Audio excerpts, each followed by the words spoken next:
¿qué tal? ¿Cómo estáis? Seguimos aquí en la pizarra de Domingo Soriano. No sé si sabéis que no todas las suecas son como las que salían en las películas de Alfredo Landa. ¿Qué tal, Domingo? ¿Qué tal, Richard? Hay otras suecas que son de otra forma. Sí, yo soy muy de Alfredo Landa. Yo también, tengo que reconocerlo. Me gusta Ahora sería mucho. muy políticamente incorrecto, le dedicaremos una pizarra. Sí, a las si te políticas parece. de Alfredo Landa que se prohibirían Eso ahora es, mismo. y a la censura. Sí. Bueno, a los suecos les da por dos cosas fundamentalmente, por escribir novela negra y por el ecologismo. Luego es verdad que vas a Estocolmo y hay madera por todos los sitios, son poco ecologistas, ¿no? Sí, bueno, vamos a hablar un poco de eso, de la sueca que está más de moda en estos momentos, de lo que ha Que no ocurrido. es la de Mallorca de los 60. Sí, de lo que ha ocurrido en las últimas semanas y vamos a plantear pues cómo empezar un movimiento verdaderamente antisistema para aquellos que quieran luchar contra el cambio climático. No me digas que se llama Greta. Sí, pues de eso vamos a hablar, de sus propuestas y de lo que implican. Yo no soy especialmente alarmista en estos temas. De hecho, yo creo que la capacidad del ser humano pues, para desarrollarse, para generar tecnología, para adaptarse también. O sea, en el peor de los escenarios que pintan aquellos que creen que el cambio climático va a ser muy peligroso, yo creo que el ser humano tendría una capacidad enorme para adaptarse incluso al peor de esos escenarios, con todas las implicaciones que eso tiene. Los países más contaminantes son los menos desarrollados. Sí, hay muchas razones por ahí y la tecnología que tendremos dentro de 40 o 50 años a nuestra disposición, cuando en teoría lleguen esa situación de aumento de las temperaturas, sería mucho mejor que la actual, si es que realmente se llega a dar esa situación de aumento de las temperaturas, que yo siempre lo digo, ¿no? Los modelos climáticos del pasado no son modelos, son reales. Lo que pasa hacia el futuro, pues siempre hay un nivel de incertidumbre mucho mayor. Pero fíjate, incluso así, hoy vamos a partir de que la situación es la más preocupante posible. Y vamos a ver qué deberíamos hacer en esa situación la más preocupante posible. Bien. Entonces, lo primero que a mí me gustaría lanzar un mensaje a los chicos que están aquí en estas manifestaciones, porque bueno, pues montan huelgas por el clima, se manifiestan, presentan todos estos carteles y bueno, a veces pues, es que dicen la juventud es rebelde, la juventud nos dice, nos muestra, nos lanza a la cara las cosas que nos queremos ver, y yo digo, esto no es nada antisistema, es lo más sistema que hay. De hecho, no hay más que verlo, el sistema os adora. Ese es el primer mensaje, no sois nada rebeldes, todos aquellos que estáis manifestándoos contra el cambio climático, siento decíroslo, pero aquí Barack Obama, el secretario general de la ONU, Greta Thunberg en el Foro Económico de Davos, no hay nada que le guste más al sistema que estos jóvenes, que básicamente lo que están pidiendo es más poder para los políticos. No me digas que son instrumentos del capitalismo. No, del capitalismo no, pero de los estados, de los poderosos sí, de los estados y los poderosos sí, y también de las grandes empresas. Todas las grandes empresas ahora mismo, todas, el IBEX 35 y el Nasdaq y el Dow Jones, todas las grandes empresas que están en cualquiera de esos índices tienen sus planes de responsabilidad social corporativa, sus directivos que se ocupan de asegurarnos que están cumpliendo con todas las disposiciones medioambientales, y les encanta hacer publicidad al respecto. Y de hecho todas las grandes empresas, sobre todo en el sector energético, están pidiendo a estos políticos que pongan trabas a los recién llegados al sector, que les subvencionen a ellos, que les protejan. Entonces el sistema adora a todos estos chicos, a Greta Thunberg, a los manifestantes y lo que están pidiendo. Entonces el primer mensaje es, esto no es muy rebelde, yo lo siento deciros, pero yo creo que en el Club Bilderberg se ríen un poco de vosotros. De hecho, yo creo que les gusta bastante que hagáis este tipo de cosas. A partir de ahí, ¿por qué yo digo que en realidad lo que están haciendo es esto exactamente? Hacerle el juego a los poderosos. Sí, fíjate, digo, ¿por qué le hacéis el juego a los poderosos o por qué? Porque en formato pregunta, podría haber sido de las dos formas. Pues bien, el planteamiento que se hace es que la situación es muy grave y hay que reducir las emisiones de CO2, que necesitamos tomar medidas ya, eso es el segundo planteamiento, y que esas medidas tienen que ser globales en todo el mundo, radicales, no puede ser algo pequeño, sino que tiene que ser reducir las emisiones desde ya de una forma bastante importante, y que tienen que ser duraderas, 30, 40 años a partir de ahora.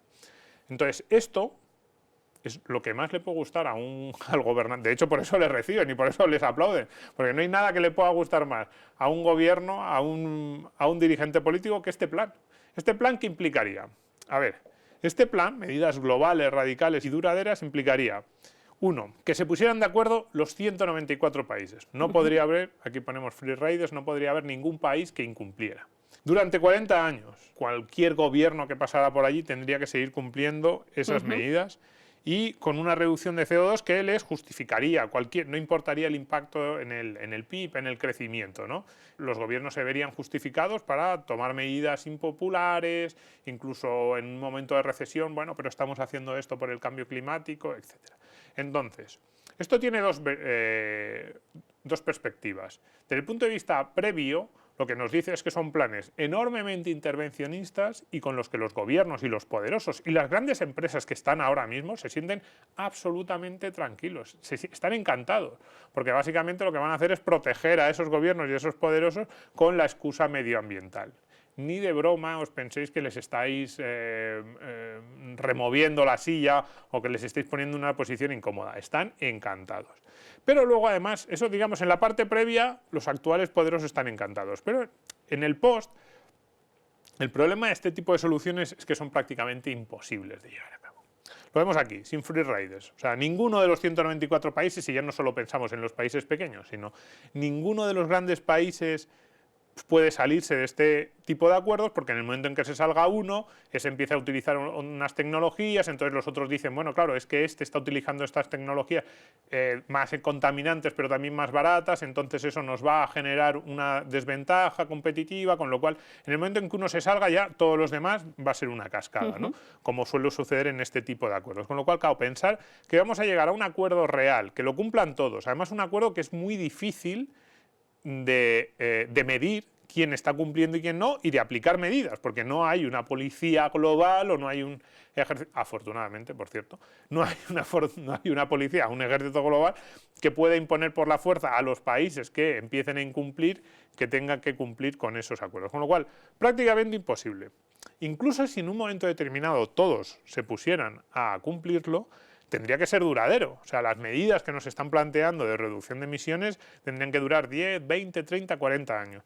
¿Realmente estamos pensando que todos los países, sobre todo los países más grandes del mundo, los más industrializados y los que quieren ser los más industrializados, con cualquier gobierno van a soportar caídas y reducciones del crecimiento económico durante varias décadas seguidas sin que te llegue un gobierno que la primera medida que te haga sea yo me voy a salir de ese tipo de propuestas que nos están dañando el crecimiento y que están haciendo que mi ciudadanía viva peor?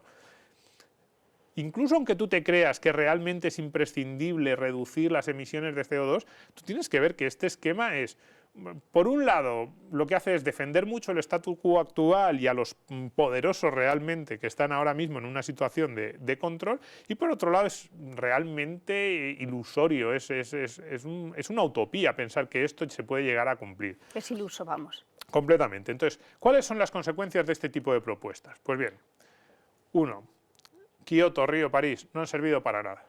Llevamos 40 años dando vueltas, y esto lo dicen aquellos que se declaran más preocupados por esta situación del cambio climático. No han servido para nada, salvo para crear grandes burocracias y muchas transferencias de dinero, pero desde el punto de vista del clima, los mismos que dicen estar preocupados lo reconocen que no ha servido para nada. ¿Hay un antes y un después de Kioto? Sí, hay un antes y un después porque hay mucha gente viviendo de Kioto, Río y París, pero no en el clima, ni en las emisiones de CO2, con lo cual no ha servido para nada. Aquí lo decimos, mucho ruido, muchas fotos, mucha subvención y mucho gobierno, pero ningún resultado en lo que se supone que estamos buscando. Con lo cual, claro, este tipo de acuerdos, ya digo, muy difíciles de implementar, muy difíciles de conseguir que se mantengan en largo del tiempo y luego encima sin ningún tipo de impacto. Y sin embargo, a pesar de eso, de que no ha servido para nada en la mayoría de esos países, en los países ricos ya había antes de estos acuerdos y se sigue manteniendo reducción de emisiones, mejor uso de la energía y más masa forestal, que podremos decir bueno, puede ser un proxy de mejores condiciones medioambientales. ¿Por qué? Porque lograr un pacto global es imposible, pero conseguir tecnologías mejores sí que es posible. En realidad lo que ha ocurrido en los países ricos, no solo desde Kioto, sino desde mucho antes, ya llevamos, bueno, el último siglo ha sido así, utilizando cada vez mejor nuestras fuentes de energía y desarrollando nuevas fuentes de energía menos contaminantes y mejores. Eso lo quiere todo el mundo, ¿no? Eso lo quiere todo el mundo. Entonces yo por eso es por lo que el mensaje de hoy que lanzaríamos a estas personas que se manifiestan es: el tipo de acuerdos globales a escala mundial con el actual formato de las grandes cumbres no ha servido para nada. Vosotros mismos lo reconocéis, no ha tenido ningún impacto. ¿Y por dónde se ve la única solución a ese aumento de las emisiones de CO2? Sobre todo para aquellos que declaran estar tan preocupados. Yo ya digo que como veo que la tendencia es cada vez a mejor y que el mundo cada vez es más limpio, al contrario de lo que se dice, y que cada vez somos capaces de utilizar la energía de forma más eficiente, yo no soy especialmente catastrofista. Pero para aquellos que lo son, y esta es una pizarra para aquellos que lo son, tienen que ver que este tipo de medidas, las que hemos planteado aquí, no sirven absolutamente de nada. No están dando los resultados que ellos quieren. Los países no adoptan los acuerdos, cuando los adoptan los incumplen, incluso muchos países, Canadá es el ejemplo más clásico, firma Kioto, se compromete y luego unos años después decide que no le viene bien o que tiene digamos que ha encontrado nuevas formas de nuevos yacimientos y se salta y se sale del acuerdo. Pero digo yo, Greta no debería irse a Vietnam o a China, por ejemplo. Sí, a explicarles allí que tienen que dejar de crecer ahora para un futuro dentro de unos años. Y que allí sí hay una contaminación sí, allí hay nociva. Una contaminación que vamos a conseguir, como se ha conseguido en otros lugares, que se reduzca a través de las claves de las que ya se están utilizando en los países ricos y también en los no más ricos. Lo que pasa es que, claro, es un proceso paulatino.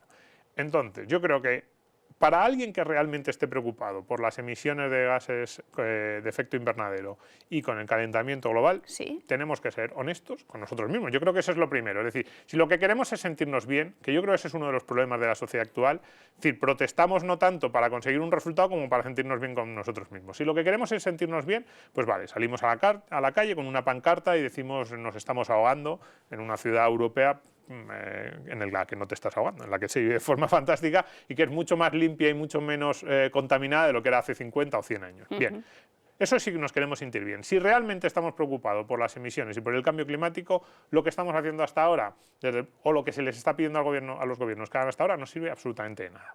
Yeah. Entonces, ¿cuál es la solución? Lo que nosotros les proponemos. ¿Una propuesta verdaderamente antisistema? Pues esta. Menos huelgas y más aulas, que vuelvan a clase, porque es que, mira, hace un par de años lo comentamos en esta misma pizarra. Imaginemos el más desalmado de los capitalistas tejanos, que está consumiendo petróleo a mansalva. Si a en su fábrica y que no le importa contaminar todo lo posible, si a esa persona tú le das una tecnología que le haga que su fábrica funcione igual, con un precio más barato y no contamine, lo hará. Por una pura cuestión de costes y porque aumentará su margen de beneficios. Entonces, incluso en el caso más extremo, si queremos cambiar las tecnologías con las que nosotros ahora mismo producimos energía, lo más importante sería descubrir esa nueva tecnología, ¿no? Entonces, lo decimos aquí, un pacto global es imposible, no los está teniendo y lo vemos después de ya 2 décadas, yo creo que podemos asumir que es un intento fallido. Conseguir una tecnología global no es imposible, es muy posible. En el momento en el que las tecnologías renovables, o sea, en el que las fuentes de energía renovables sean competitivas desde un punto de vista de los precios, todos pasaremos a utilizar esas fuentes renovables sin necesidad de que ningún gobierno nos lo imponga. Entonces, más clases, más laboratorios, más científicos, necesitamos mucho más de esto para realmente cambiar las dinámicas. Yo creo que eso sí que es antisistema. Decirle a los gobiernos, creo que hay que cambiar la forma en la que nos estamos enfrentando al cambio climático, dejo de confiar en ti porque no me está respondiendo gobierno, empiezo a confiar en mí y empiezo a confiar en lo que cada uno de nosotros podemos hacer, eso es muy antisistema, eso sí que no lo pide nadie. Eso sí que preocuparía a los poderosos porque realmente les estaría sacando del foco y diciéndoles, no, tú no tienes poder, en realidad el poder es nuestro. Pero... El problema es que Greta no va a clase, ¿sabes qué le han sacado de clase? Sí, bueno, a ver, yo sinceramente sobre el caso de esta niña y sobre otros, yo no quiero opinar demasiado porque lo que se está haciendo yo creo que es muy feo. Una utilización de sus patrocinadores, los empresarios, las ONGs contra el cambio climático. Hay mucha pasta la hay que se mucho mueve ahí, dinero Domingo. que se está moviendo y se está utilizando muy mal a unos niños. Así, yo sobre los niños... Pues creo que el empresario que lleva a Greta estuvo trabajando con Bill Clinton, precisamente. Sí, están todos en el mismo círculo. Sí, por eso. Entonces, si realmente nos queremos enfrentar a los poderosos, que sepamos que los poderosos nos están utilizando, desde luego a esos que salen a las calles. Porque básicamente lo que están pidiendo en la calle es darle más poder a esos poderosos. Gracias, Domingo. Gracias a ti. Gracias a todos.